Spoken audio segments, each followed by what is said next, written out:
Look what I just got here.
What is the difference between a fork of the Bitcoin Core reference client and a fork of Bitcoin? That's an excellent question. In fact, we use the word fork to describe 3 or 4 different scenarios. First of all, creating a fork in software, which is a very common thing, you see it on GitHub and other software projects, means simply creating an alternative version of that project where different developers are pursuing different goals. And that doesn't necessarily change the consensus rules, the behavior on the network, or anything like that. So there are, in fact, a number of Bitcoin Core reference client forks that are entirely compatible with Bitcoin Core and operate on the same Bitcoin network and do not cause a fork of Bitcoin because they use the same consensus rules. One example of that is the Knots distribution, Knotts, Knots distribution, which is a fork of Bitcoin Core by Luke Dasher, and that fork simply has some different software distribution policies, but it follows the same consensus rules as Bitcoin Core, and you will see Bitcoin Knots clients operating on the Bitcoin network without any problem and interoperating with Bitcoin Core. So that's a software fork. Another thing you might see is a change that causes a network fork, where the fork occurs in the network where the network splits in two. And you can have that even without a change in the consensus rules. It can cause quite a few weird problems. And then finally, the one you're most likely thinking of is a consensus fork. And a consensus fork is a change in the consensus rules. And there's 2 types of consensus forks. A consensus fork, which is a soft fork, where the rules have become more restrictive, and therefore clients following the old rules can still follow the new rules. And a hard fork, where the rules have become less restrictive, which means that clients following the old rules will find the new rules to be invalid in certain circumstances. That's the difference between a soft and a hard fork. And those are consensus forks, which means the consensus rules have changed either in a backwards compatible or a non-backwards compatible way. Why is a new currency created when forks happen? Why can't we keep using the Bitcoin currency on the new protocol even if it's a new fork? Well, the reason for that, Makram, is because when a hard fork happens, the rules have changed. And when the rules have changed, the new rules are not compatible with the old rules. That's why it's called a hard fork, which means that you can't simply move currency from one network to the other. The 2 networks become distinct. They have forked, and they have forked hard. They are now separate blockchains with separate rules. And so therefore, as soon as you have separate blockchains with separate rules and the currencies are no longer interchangeable, you can't keep using the same currency because inevitably the prices are going to diverge. Because they behave differently, they're going to be priced differently. And the rules are different.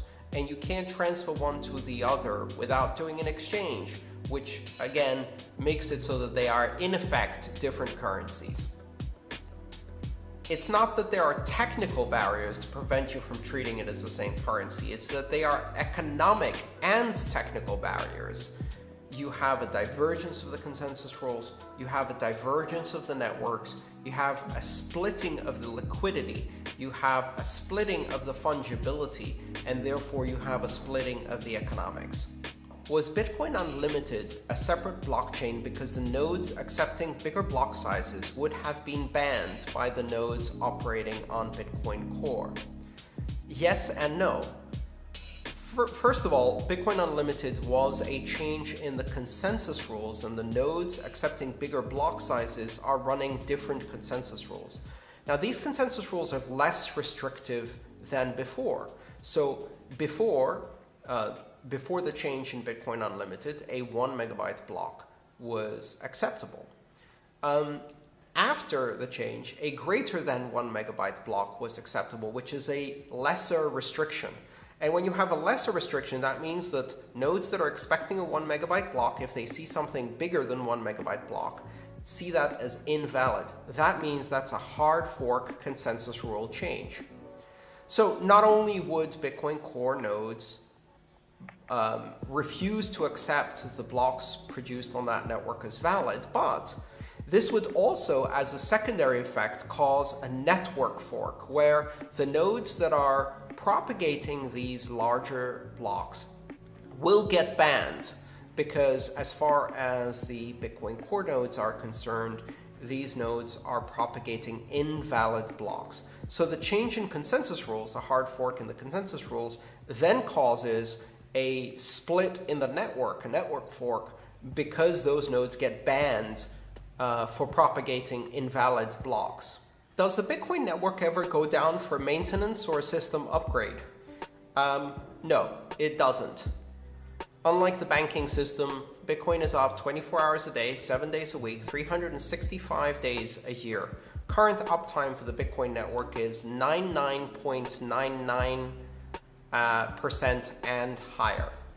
In fact, you can check, there's a nice website that can tell you that. And I'm gonna check the URL to make sure it's correct. There we go. Bitcoinuptime.com. Currently functional for 99.992145168% of the time since inception, January 3rd, 2009. Where is that missing 1,000th of a percentage point? It's actually probably a disruptive fork that happened in April of 2013 due to a bug in the system that delayed things for about 25 blocks. And again, the system didn't go down, it just slowed down, and then all of the transactions eventually went through, but they were just delayed by 25 blocks. How does the community come to consensus about changes in the rules, particularly soft forks? If people vote with their CPU power, does this mean that only miners who really have a say? What about developers who don't mine, or are silo mining? How do they represent their view? Kirill, at first glance, it appears that miners are the only ones who have say. But that quickly falls apart once you realize that miners need to pay their electricity bills. And in order to pay their electricity bills, they need to be able to transact in the currency that they're mining. In order to transact in that currency that they're mining, they need exchanges, they need wallets, they need merchants. And in order for those exchanges, wallets, and merchants to work, there have to be some users who are willing to buy the currency that these miners are now selling. And in order for those users to be buying that currency, they have to be following the same rules.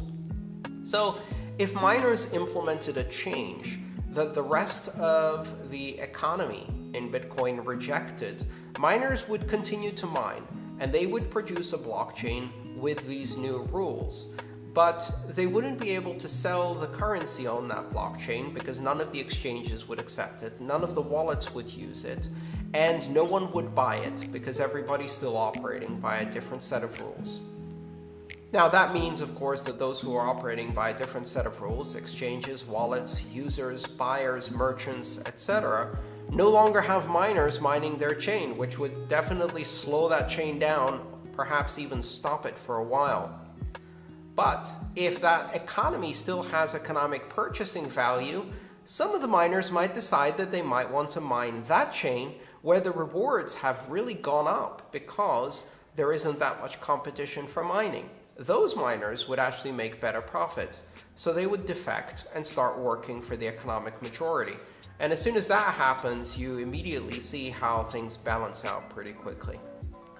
Consensus is a tricky thing to understand, but one of the most important aspects of it is that there are multiple constituencies of consensus. Developers who write the rules but can't force anyone to run them. Miners who mine blocks but can't force anyone to buy the currency or accept those blocks as valid. Wallets that can produce transactions but can't force any miners to mine them or any users to use the wallets.